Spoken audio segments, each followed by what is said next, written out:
এই মাত্র TV set on করেছেন তাদের জন্য যদি একটু জানিয়ে দেই যে হাইকোর্ট যে রায়টি দিয়েছিল কোটা বহালের দাবিতে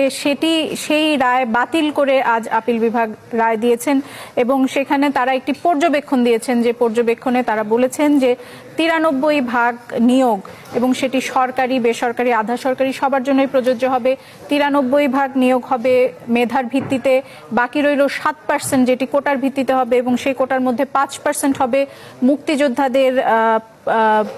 সন্তান বা তাদের নাতি নাতনি তাদের জন্য, এবং এরপরে 1% থাকবে ক্ষুদ্র নৃগোষ্ঠীর জন্য